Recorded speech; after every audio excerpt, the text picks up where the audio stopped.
U.S. Navy carrier, hunted by Iranian sub. The 4-minute battle for survival. It is 5:17 a.m. local time. The ocean is calm, too calm. Deep inside the nerve center of a United States carrier, silence breaks. Not with an explosion, but a single electronic tone. It isn't loud, but to the sonar operator, it sounds like a scream. The trace on his screen isn't a whale. It is narrow, focused, and moving with intent. New contact. Bearing 279. For a second, the object looks passive. Then, the signature changes. The water around it boils. Cavitation. The operator doesn't shout. Physics speaks for itself. Contact is accelerating. Speed climbing fast. This is too fast for debris. The line sharpens into a weapon track. The watch supervisor leans in, face bathed in blue light. There is a pause long enough for every heart to stop. Possible weapon on the bridge. The captain keeps his eyes on the horizon. His voice is flat. Mark datum. Steel shutters slide open. This is not a drill. Weapon release confirmed. The contact isn't drifting. It is running hot. It is a torpedo, and it is heading straight for the hull. This is not a random encounter. The ocean is massive, and accidents happen, but torpedoes do not just appear on a perfect intercept course. The weapon cuts through the water on a shallow trajectory. It is hugging a specific depth, a layer of cold water that keeps it fast and makes it incredibly hard to track on sensors. This tells the United States crew everything they need to know. Wandering weapons are dumb. They drift and hope to hit something. This weapon is not dumb. It is not searching. It is aimed. The sonar report is chilling. Track is steady. No wandering. In the Combat Information Center, the realization hits harder than the alarm. Someone out there, hidden in the dark water, actually pulled the trigger. They locked onto a United States carrier, a floating city of 5,000 souls, and decided to fire. The torpedo is running hot. In naval terms, this is the most terrifying phrase a sailor can hear. It means the weapon is no longer saving its battery. It is not conserving energy for a long hunt.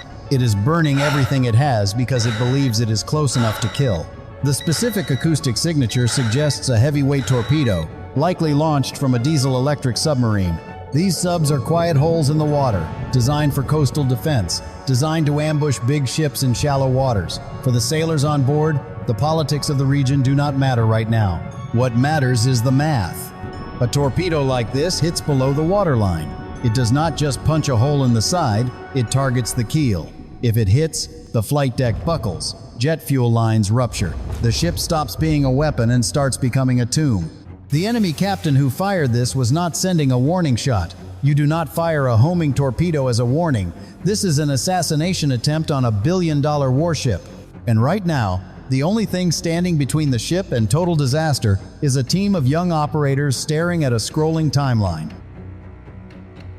In the Combat Information Center, hands move faster now, but there is no panic. Panic kills. Tracks are assigned to consoles. Timelines appear on the main wall.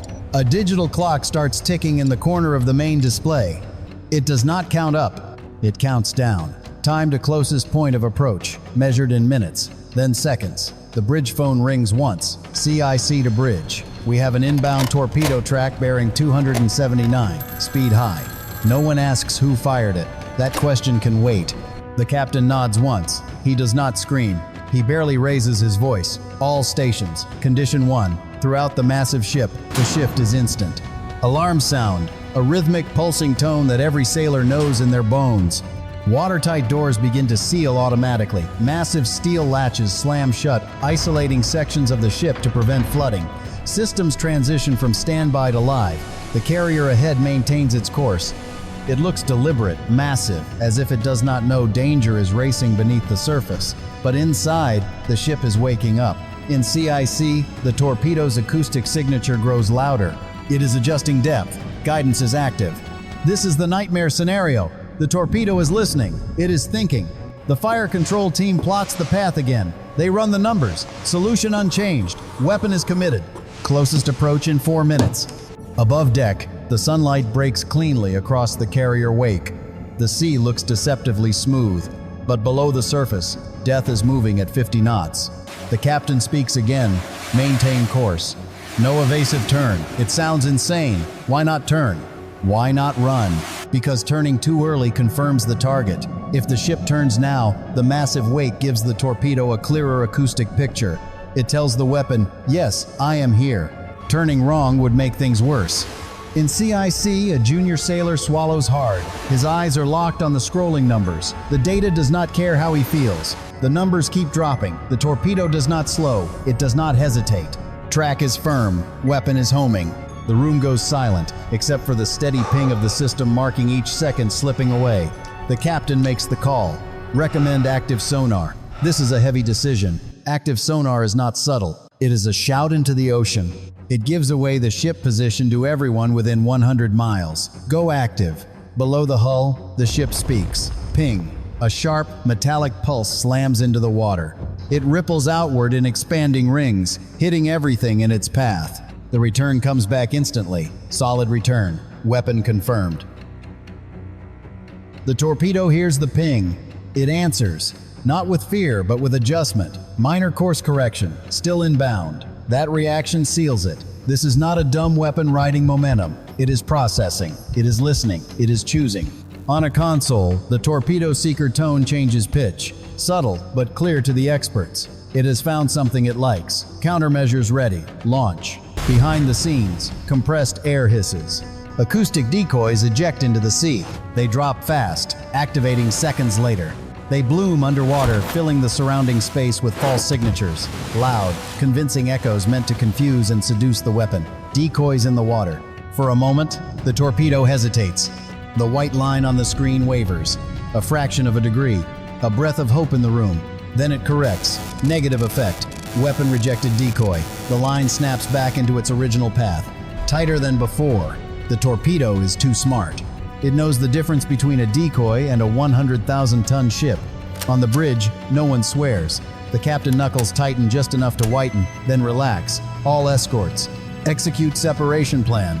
The formation begins to change. The carrier holds its course, massive and deliberate. The screening destroyers peel away. They move to positions designed to stretch the torpedo options, to complicate its math. It is a ballet practiced countless times, but now the consequences are real. In the combat center, the tactical display blossoms with motion. Time to impact. 2 minutes. The torpedo accelerates again. That is max sprint. It is burning everything. The weapon expects impact soon. It believes it has won. The captain plays his next card. Launch bubble screen. Along the hull, systems activate. Massive pumps force streams of compressed air into the water. Millions of bubbles erupt below the keel, forming a shimmering curtain. This wall of air is designed to distort sound, to break acoustic continuity. The effect is immediate. Weapon seeker is degrading. Signal strength fluctuating. For the first time, the torpedo truly hesitates. Its track bends, as if questioning its own senses. But it does not turn away. It is pushing through. Still tracking primary. The torpedo has committed. Whatever logic governs its circuit board has chosen aggression over caution. Time to impact. 1 minute 15 seconds. On the flight deck, engines spool down. Every unnecessary vibration is minimized to hide the ship sound. The ship itself seems to hold its breath. Recommend hard maneuver. That would be the last resort. A sharp turn could throw off the torpedo final approach, but only if timed perfectly. Too early, the weapon adapts. Too late, and there is no room left. The captain looks at the clock, then at the horizon. Stand by. If you want to see how the United States Navy handles a live combat scenario like this, hit subscribe now. The clock is under 60 seconds. Every system is live, but below the surface, the weapon is no longer the only problem. In the Combat Information Center, while the team fights the torpedo, the analysts begin to rewind the picture. Not backward in time, but backward in space. Backtrack the launch basket.